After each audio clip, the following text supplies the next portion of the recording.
yung gagawin niyo. Alan, pero babalik daw siya bukas. Pwes, wala na siyang aabutan dito. Isa ka, be. Kaya hindi ko makuha-kuha ang katawan ko dahil nakikiempal ka. Tingnan natin kung hanggang saan ang lakas mo. Krisan, ako nang bahala. Pinapunta ko si Diego para tulungan ako. Kaya cargo ko na siya. Tsaka medyo nagising siya kanina. Sabi niya sa akin, huwag ko daw siyang iwan. Nangangalingasaw! Nakasinungalingan. Nagbalik na naman kasi yung inggit ng kapatid mo, Crisanta. Sinalakay ako ng multo. Hindi ko alam kung sino siya pero gusto niya akong patayin. Buti na lang talaga nakaligtas ako. Tapos hindi ka man sinamahan ni Ate Krisan dito? Sabi niya kasi sa akin marami siyang gagawin sa bahay. Nagtataka nga ako kasi akala ko okay na kayo pero galit pa rin pala talaga siya sa'yo. Kasing kayang-kaya kanyang tiisin, Diego. And the Laglagera of the Year Award goes to you, Griselda. Nabanggit mo ba sa kanya na alala ako? Sa totoo lang, Krisan, hindi ka namin napag-usapan ni Diego. Madam, wala na pong tao sa unit ni na Ma'am Geraldine. Umalis na po silang buong mag-anak ng mga ating gabi. Sabihin niyo sa akin kung nasaan yung anak ko! Madam Friend! Hindi nila pagkain sa akin yung anak ko! Ibalik niyo yung anak ko!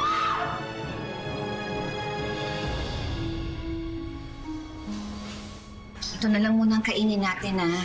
Mamaya, samahan niyo ako mag-grocery, ha? Salamat, Nay. Kumain muna kayo. Sarap yan. Nay, Tay. Ang ganda-ganda po pala ng bahay natin. Tahimik. Mapuno. Malayo sa Maynila. Malayo dun sa Maricar na yun. Mahihirapan na siya na masundan tayo dito. Kaya ulitin ko sa inyong dalawa, ha? Huwag niyo muna sasabihin sa mga kaibigan ninyo kung saan tayo nakatira ngayon. Si Checo lang naman ho yung kaibigan ko. Si Krisan po, baka nasabi niya po kay Nuri. Wala akong alam si Nuri. Mabuti naman. Guys, pasensya na kayo. Huwag kayong mag-alala. Temporary lang ito. Salamat po talaga, Tay. Nay, salamat po sa lahat ng sakripisyo niyo para sa akin. Ngayon ko po napatunayan na mahal niyo nga ho talaga ako. Mahal na mahal ka talaga namin. Oh, sige na, magbihis ka na para mapuntahan na natin yung doktor mo para sa operasyon mo. Ay, oo nga po pala. Naku, saktong-sakto po. Sana po pag kinasal na kayo, maganda na po ulit ako. Kahit hindi na nga po pala umabot, basta maoperahan lang ako. Salamat po talaga. Utang na loob ko po to sa inyo. Sige po, bihis na po. Sige.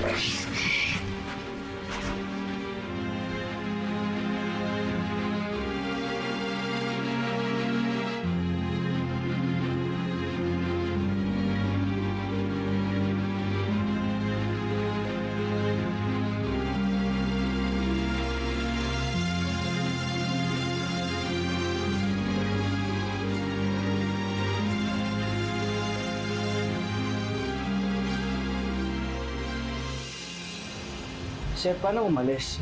Ano ba, nagbakasyon lang ba sila? Ano sir, di ko rin alam. Pero marami silang dalang gamit. Parang lumipat na nga ng bahay yan, sir. Pumunta rin dito si Ma'am Maricar. Kaso hindi na rin nila inabuti.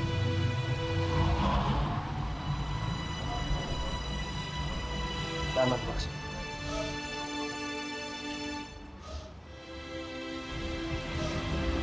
Hindi naman lang sinabi sa akin, James. Hindi na nga pinuntahan sa hospital. Mukhang totoo nga yung sinasabi ni Ate Krisan, Kuya. Na mukhang hindi ka pa talaga pinapatawad ni Ate Krisan. Baka gusto niya na talagang mag-move on sa'yo, Kuya. Well, naging smooth naman ang operation niya. Huwag muna nating tanggalin ang benda ng mukha niya para madaling maghilom ang sugat niya. Eventually, babalik din sa dati ang mukha niya. Maraming salamat po, Doc. So, Thank you, Doc. mauna na ako. Nay, Tay. Maraming salamat po talaga. Dahil binigyan niyo po ng oras na mapapagawa ng mukha ko. Kahit sobrang dami na po natin problema ngayon. Siyempre naman, anak. Para sa kapakanan mo to. Kaya dapat lang naunahin natin to kahit na ano pa maging sitwasyon ng buhay natin.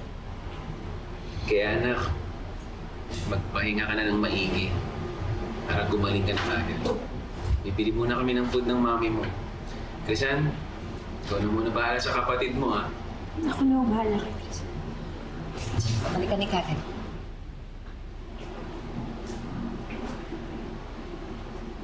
Sana talaga gumaling na itong mukha ko.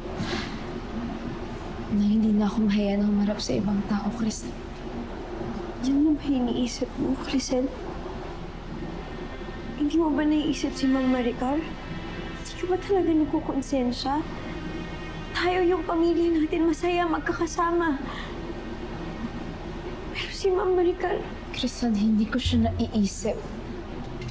Dahil wala akong paki sa kanya. Ang may pakialam lang ako sa atin, sa pamilya natin.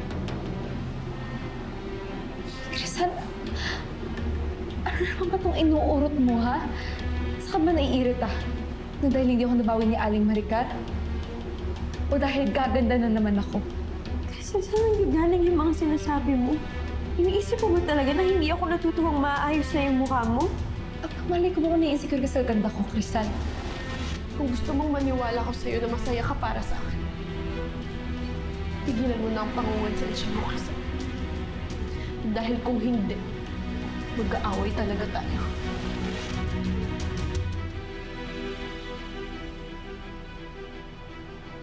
Kailangan magbayad tayo para mapabilis. Kailangan makulong yung Geraldine na yan sa ginawa niyang pagnanakaw sa anak ko. Handa na po ba kayong gumawa ng statement? Sige na, Shirley. Pity. Kailangan natin tulungan si Mami na maharap yung Geraldine na yan. Hindi nila pwede tangin yung katawan ko, no? Of course, darling. I will help you. Kailangan ko rin yung Crisel na yan. If you want her body, I want her soul. Lalo na ngayon nag-aaway sila ni Crisan. Mas madaling maingganyo patungo sa kadiliman. Black Lady, that's why it's a win-win situation. Kaya tara na hanapin na natin sila.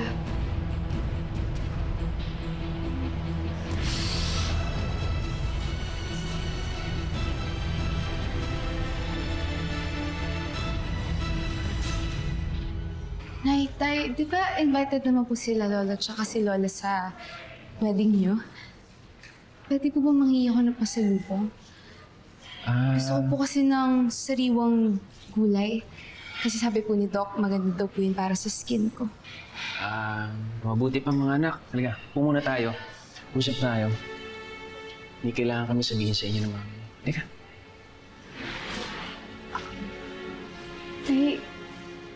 Nay, sandali lang.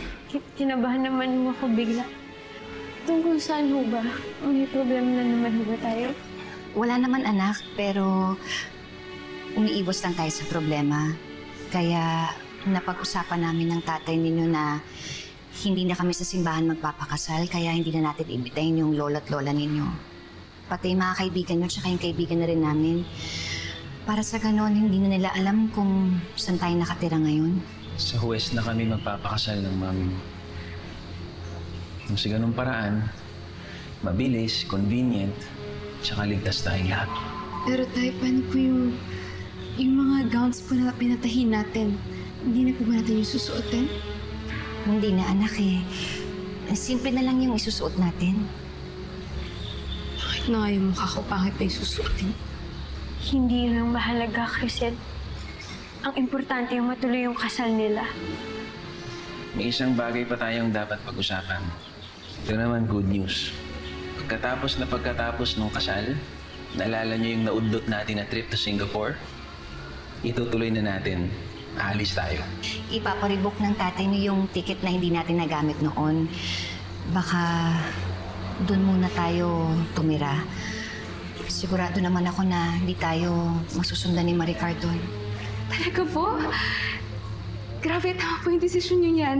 Sobrang saya ko po dahil makapag-abroad na po ako sa wakas.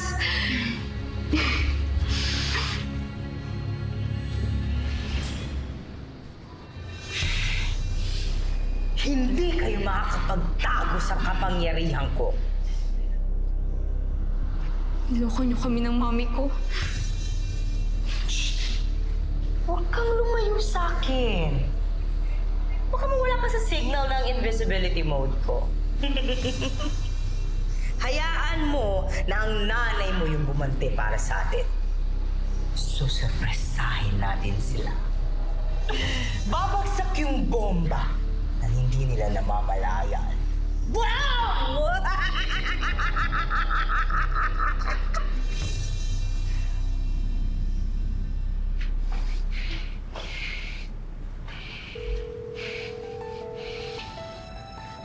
Saan? Sumagot ka.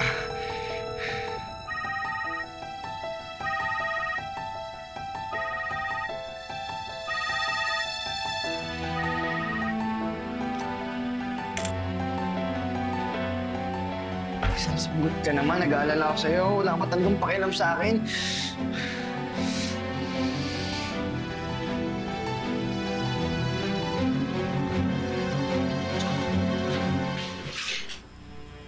Bakit mahawak yung cellphone ko? Nilalaro ko lang, Krisan. May tumatawag sa akin na narinig ko kanina. Wala naman tumatawag sa'yo. Gusto mo, check mo pa kung hindi ka naniniwala sa akin. Bakit, Krisan? May ina-expect ka ba na tatawag sa'yo? Sino bang hinihintay mong tumawag sa'yo? Si Nori? Si Diego? Alam mo, Krisan, huwag mo na sila kontakin. Dahil pinagsabihan na tayo nila nanay dyan. Kasi baka mamaya marami pang makaalam kung nasan tayo.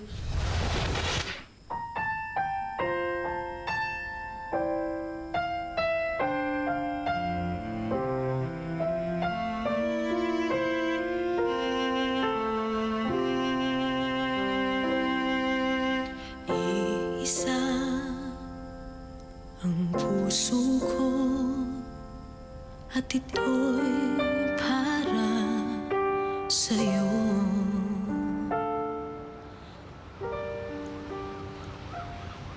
Saan? Alam mo, parang humitin sa akin ngayon. Ang layo-layo mo.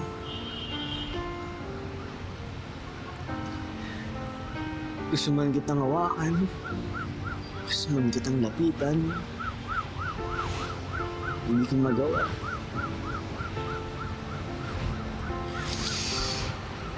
Kaya pa mo maniwala na kinalimutan mo na ako ng ganun-ganun lang.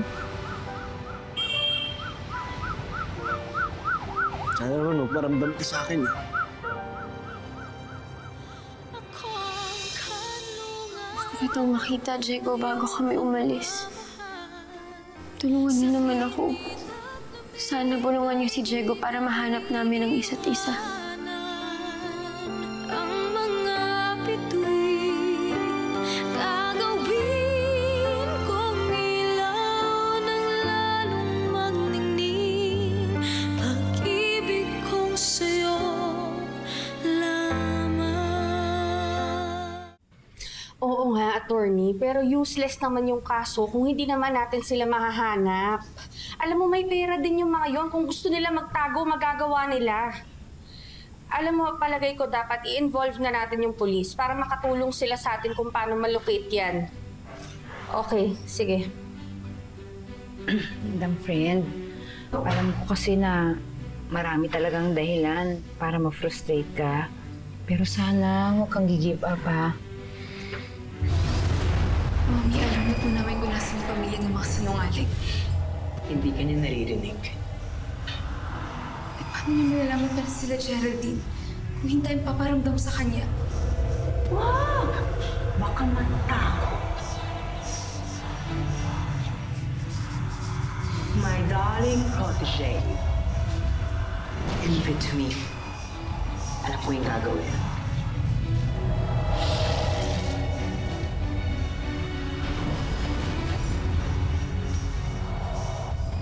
Ay!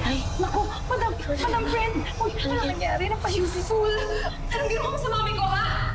Wag mo kung mayupo-yupo. Kumuha ka ng ammonia. Bilisan mo, dali. Tess! Di ba gusto mong malaman niya kung saan nakatira si Geraldine?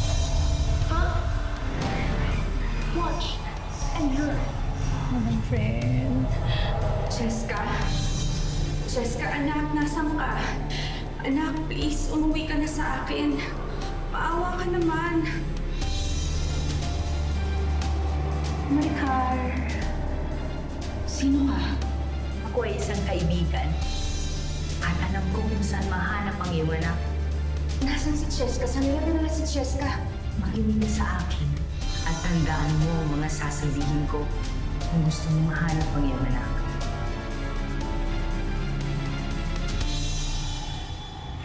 Huwag ka malay. Madam. Effective, di ba? Kumuha ka ng papel. Papel! Dali! Papel! Bilisan mo! Ma'am, ano po, ma'am? Ano mo yung susulat niyo, ma'am? Okay? Lily, nakausap mo na ba siya?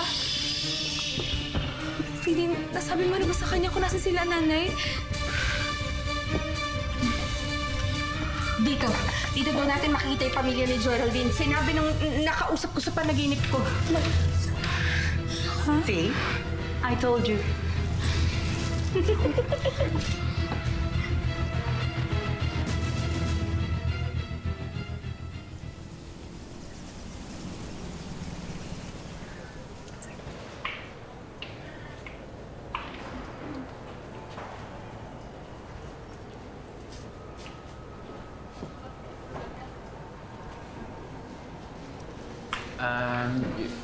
Magandang araw ho. Morning po. Gusto ko sana namin magpa-schedule kay Mayor kasi gusto po namin na siya ang magkasal sa amin. Sige po, may papapilapan lang po ako sa inyo. Sige po, salamat po.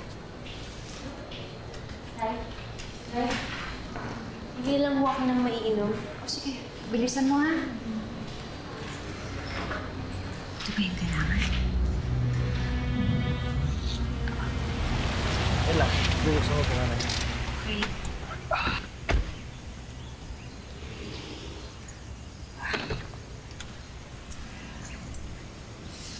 Ano ba yun? Ito na ata yun. Naku, anak. Salamat sa pagsama mo sa akin, ha? Siguro pagod ka na. Layo pa naman ang binyahe natin. Hindi ma, okay lang po. Dito ko lang po kayo hintayin, Sige. Mabilis lang naman ako, anak. Ayusin ko lang yung birth certificate ko. Sige. Major requirement kasi yun para makuha ko lahat ng dokumento ko. Sige ma. Sige, Ingat dito po kita kayo. babalikan, ha? Sige ma, dito ako. Okay.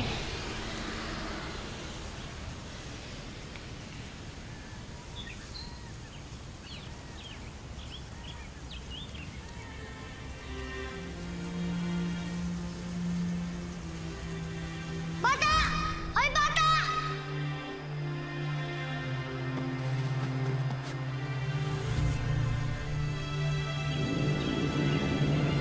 Bata! Mas mag-iingat kayo! Bata, okay ka lang? Okay ka lang ba? Okay ka lang? Saan? Ako ang kanlungan ng iyong pagmamahal sa init. Po, ate. Mag-iingat ka. Anong ginagawa mo dito? Kasi natupad yung pangarap ko. Makita kita ulit. Natupad din yung hiling ko. Bakit? Ano bang hiling mo? Yung makita ka ulit. Bakit ka nandito? Teka lang. Di ba nagtatampo ka sa akin? Hindi ka galit ka sa akin? Di ba kaya hindi mo sinabi sa akin na bakit kayo umalis? Hindi. Biglaan lang din kasi yung alis namin eh. Ayaw ni nanay at ni tati na may makaalam kung nasaan kami. Kahit kayong dalawa ni Nori. Takot kasi yung pamilya kong matuntun kami ni Ma'am Maricar.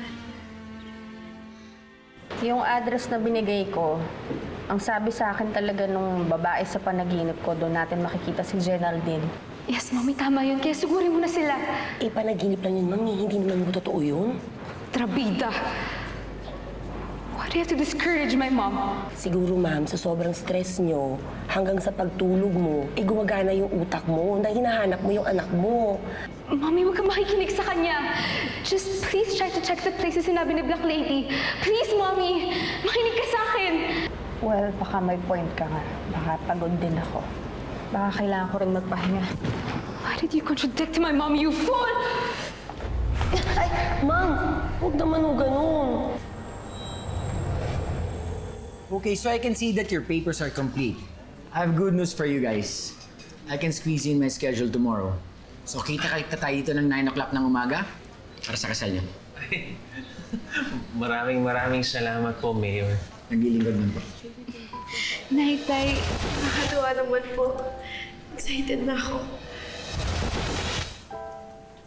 Oo nga, anak eh. Alam mo, Alan, kahit pangalawang beses na natin to, tsaka kahit na may mga problema tayong hinaharap, masaya ako kasi magiging asawa mo ako ulit. Alam mo ba taon nandito? Kasi dito sa probinsya to pinanganak si Mama. So nandito siya para may kunong dokumento sa City Hall. Hindi ko kalain na dito talaga tayo makikita. Kaya kami nandito kasi inaasikaso nila nanay yung kasal nila. Ang galing, no? Nakita talaga tayo dito. Parang sinadya eh. Parang tinadhana.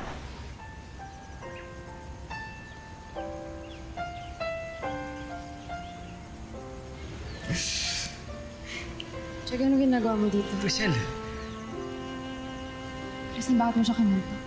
Hindi. Di ba ang usapan bawal? Crisel, huwag kang magalala. Hindi ako kinontak ni Crisel. Nandito ako kasi yung mama ko nandyan din sa City Hall. May kinukuha siyang dokumento. Alam mo, galing eh. Tawa-tawa ako kasi parang tinadhana. Kasi tara na nananap tayo ni nanay. Teka lang, Crisel. Pwede ba kitang makita ulit? Pwede ba kitang bisitahin kung saan man kayo nakatira? Diego, walang pwedeng makaalam kung nasan kami.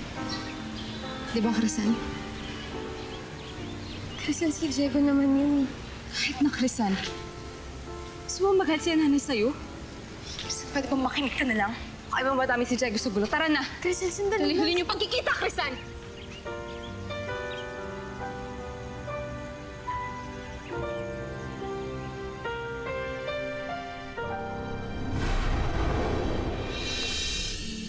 Crisel? Crisel? Harapin niyo ako dito, mga walang hiya kayo.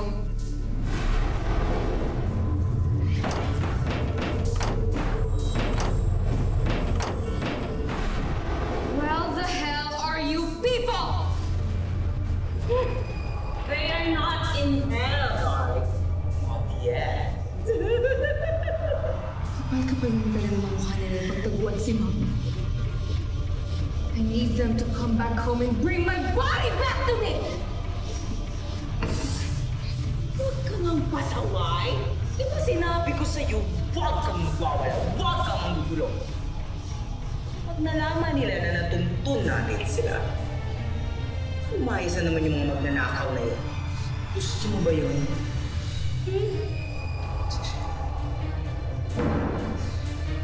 So what are we going to do now?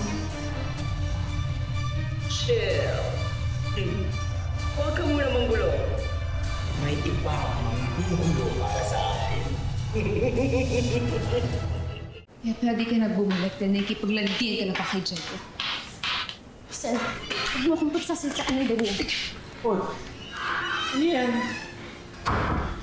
Okay lang kayo? Nag-aaway na naman kayo. Ano ba yung pinag-aawayan niyo? Diego? Ano ginagawa mo dito? Ma'am Geraldine, nakita lang po kami ni Crisel dito. Huwag po kayo mag-alala kung alam kong nandito po kayo. Wala pong pagsasabihan kahit sino. Oo naman. Alam naman namin na hindi mo kami ipapahama. Ibig sabihin po ba nun, papayagan niyo ako kung sakaling dadalawin ko po si Crisel? Diego, hindi nga pwede. Bakit ba ang kulit-kulit mo? Crisel, wala naman akong gagawing masama. Mag-iingat naman ako. Ma'am Geraldine. Sir Alan, wala naman po akong gagawin kahit ano na ikakapahamak niyo po. Kaya payagan niyo na po ako. Baka mong pinipilit, ha? Si Chris na pinagsususin nito, ha? Wala akong sinasabing ganyan. Crisel, ako ang may gusto nito. Gusto ko to. Geraldine, Sir Alan. Alam niyo po kung gaano kahalaga sa akin si Crisel, di ba? Sobrang nalungkot nga po ako nung akala kong hindi ko na siya makikita kahit kailan.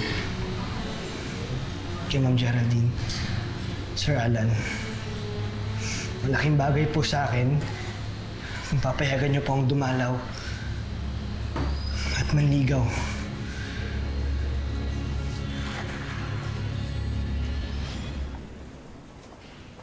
Kay Chrisan.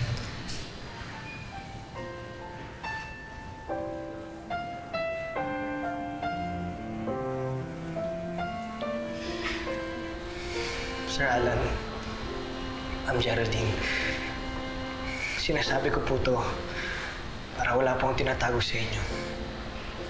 Para alam niyo po kung yung motibo ko sa pagpunta sa bahay niyo. Pero inuulit ko po, mag-iingat po ako, pahako po yan. Kaya please, payagan niyo na po ako. Alam mo, Diego, maraming salamat dahil nagpapakatotoo ka. Maraming salamat dahil wala kang tinatago sa akin. At isa pa, ramdam ko naman ang sinseridad mo para kay Crisan. Alam ko namang di mo siya ipapahamak. Dahil dyan, pumapayag ako. Tay, wag! Paano kung masundan tayo ni Aling Maricar? Basta, Diego, may papangako mo sa aming lahat na mananatiling sikreto ang lokasyon ng bahay namin. Sir Alan, pangako po yan. Mag-ingat po ako. Maraming salamat po.